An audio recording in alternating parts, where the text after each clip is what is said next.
Welcome to new TV Telugu. ఇప్పుడు Telangana top 10 చూద్దాం. జోగులాంబ గద్వాల్ జిల్లా ఎల్కూరు గ్రామంలోని 13వ సర్వే నెంబర్లో తెలుగు మల్లికార్జున్ అనే రైతు తన పొలంలో మిర్చిని ఆరబెట్టుకున్నారు. గుర్తు తెలియని వ్యక్తులు కావాలని మిర్చిని చెల్లాచెదురు చేసి కొంత మిరపకాయను దొంగలించారని రైతు తెలుగు మల్లికార్జున్ ఆరోపించారు. పట్టపగల జరిగిన ఈ మిర్చి దొంగతనం వల్ల తాను తీవ్రంగా నష్టపోయానని బాధిత రైతు ఆవేదన వ్యక్తం చేశారు. వేములవాడ శ్రీ రాజరాజేశ్వర స్వామివారి ఆలయానికి అనుబంధ దేవాలయమైన భీమేశ్వర స్వామివారి ఆలయంలో భక్తుల సందడి నెలకొంది. భక్తులకు ఎలాంటి ఇబ్బందులు కలగకుండా అధికారులు ఏర్పాట్లను పర్యవేక్షిస్తున్నారు. భక్తులు కుటుంబ సమేతంగా ఆలయానికి వచ్చి రాజన్న స్వామికి అత్యంత ఇష్టమైన కోడి మొక్కులను భక్తి శ్రద్ధలతో చెల్లించుకుని స్వామి సేవలో తరిస్తున్నారు. అందరినీ చల్లగా చూడు స్వామి అంటూ భక్తులు స్వామివారిని వేడుకుంటున్నారు. ఖమ్మం వ్యవసాయ మార్కెట్లో మిర్చి పత్తి ధరలు స్వల్పంగా పెరిగాయి. క్వింటా ఏసీ మిర్చి కొత్త మిర్చి ధర 18,600కు చేరగా పత్తి ధర 7,500గా నమోదైంది. నిన్నటితో పోల్చితే ఏసీ మిర్చి ధర 400, కొత్త మిర్చి ధర 225, పత్తి ధర 100 రూపాయలు పెరిగినట్లు వ్యాపారులు తెలిపారు. ధరల పెరుగుదలతో రైతులు సంతోషం వ్యక్తం చేస్తున్నారు. సిద్దిపేట 2026-27 ఆర్థిక సంవత్సరానికి మున్సిపాలిటీ బడ్జెట్ను కిసాన్ నగర్ ఈద్గా ప్రహరీ గోడ నిర్మాణానికి భూమి పూజ ప్రవేశపెట్టి ఏకగ్రీవంగా ఆమోదించారు. జిల్లా కలెక్టర్ హైమావతి హాజరైన ఈ కార్యక్రమంలో మున్సిపల్ చైర్మన్ మంజుల రాజనర్సు బడ్జెట్ను ప్రవేశపెట్టగా జూనియర్ అకౌంట్స్ అధికారి వెంకట్రావు అంశాలను చదివి వినిపించారు. అంచనా ఆదాయం 181.99 కోట్లు, వ్యయానికి 181.93 కోట్లు కేటాయించారు. మున్సిపాలిటీ అభివృద్ధికి సమన్వయంతో పనిచేయాలని కలెక్టర్ సూచించారు. నిజామాబాద్ జిల్లా బాల్కొండ మండలం కిసాన్ నగర్ గ్రామంలో ఈద్గా ప్రహరీ గోడ నిర్మాణ పనులకు స్థానిక సర్పంచ్ రామరాజు గౌడ్ భూమి పూజ చేశారు.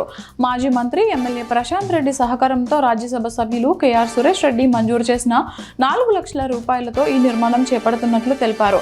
ఈ కార్యక్రమంలో పలువురు టీఆర్ఎస్ నాయకులు, మైనారిటీ సంక్షేమ కమిటీ సభ్యులు పాల్గొన్నారు. కరీంనగర్ జిల్లా చొప్పదండి శివారులోని భూపాలపట్నం, వెదురుగట్ట గ్రామాల మధ్య ఉన్న SRSPD 86 కెనాల్పై సుమారు 60 ఏళ్ల కిందట నిర్మించిన బ్రిడ్జి కుంగిపోయి ప్రమాదకరంగా మారింది. శిథిలావస్థకు చేరిన ఈ బ్రిడ్జి ఎప్పుడు కూలుతుందో తెలియని పరిస్థితి నెలకొనడంతో 2 గ్రామాల మధ్య రాకపోకలను 2 రోజుల నుంచి స్థానికులు నిలిపివేశారు. అధికారులు వెంటనే స్పందించి కొత్త బ్రిడ్జి నిర్మాణానికి చర్యలు చేపట్టాలని స్థానికులు కోరుతున్నారు. బెల్లంపల్లి మున్సిపల్ కార్యాలయంలో నూతనంగా ఎన్నికైన చైర్పర్సన్ దావా స్వాతి, వైస్ చైర్మన్ రాగం శెట్టి, సత్యనారాయణ వేద పండితులు మంత్రోచ్చారణ మధ్య ప్రత్యేక పూజలు నిర్వహించి తమ పదవి బాధ్యతలు స్వీకరించారు. ఈ కార్యక్రమంలో ముఖ్య అతిథిగా హాజరైన బెల్లంపల్లి ఎమ్మెల్యే గడ్డం వినోద్ బెల్లంపల్లి పట్టణ అభివృద్ధికి నిరంతరం కృషి చేయాలని నూతన బాధ్యతలను స్వీకరించిన వారికి సూచించారు. ఎల్లారెడ్డి పట్టణంలో సాధారణ తనిఖీలతో పాటు డ్రంక్ అండ్ డ్రైవ్ తనిఖీలు నిర్వహించారు. ఈ తనిఖీల్లో మద్యం సేవించి వాహనాలు నడుపుతున్న 3 వ్యక్తులను అరెస్ట్ చేసినట్లు ఎస్ఐ బొజ్జ మహేష్ తెలిపారు. ఈ తనిఖీలు జరిగాయి. అలాగే బహిరంగ ప్రదేశంలో మద్యం సేవిస్తున్న 4 కూడా అదుపులోకి తీసుకున్నారు. మద్యం సేవించి వాహనాలు నడవడం వల్ల ప్రమాదాలు జరుగుతాయని, అలాంటి వారిపై చట్టపరమైన చర్యలు తప్పవని ఎస్ఐ హెచ్చరించారు. బహిరంగ ప్రదేశాల్లో మద్యం సేవిస్తే కఠిన చర్యలు ఉంటాయని తెలిపారు.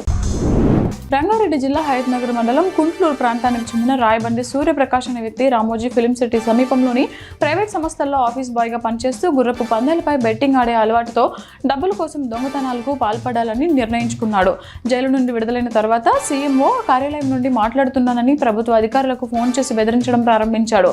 మిడ్ మానేరు ప్రాజెక్టు DEE రఘుపతికి ఫోన్ చేసి డబ్బు డిమాండ్ చేయగా ఆయన బోయినపల్లి పోలీసులను సంప్రదించారు. నవీపేట మండల కేంద్రంలోని బస్టాండ్ చౌరస్తా వద్ద రైతులు యూరియా సమస్యపై ఆగ్రహం వ్యక్తం చేశారు. యూరియా పంపిణీకి వినియోగిస్తున్న యాప్ను వెంటనే తొలగించి పట్టా పాస్బుక్ ఆధారంగా రైతులకు సరిపడా ఎరువును అందించాలని రాష్ట్ర ప్రభుత్వాన్ని డిమాండ్ చేశారు. యాప్ కారణంగా రైతులు అనేక ఇబ్బందులు ఎదుర్కొంటున్నారని, సమయానికి యూరియా అందక పంటలు దెబ్బతింటున్నాయని వారు ఆవేదన వ్యక్తం చేశారు. ప్రభుత్వం వెంటనే స్పందించి రైతుల సమస్యలను పరిష్కరించాలని కోరారు.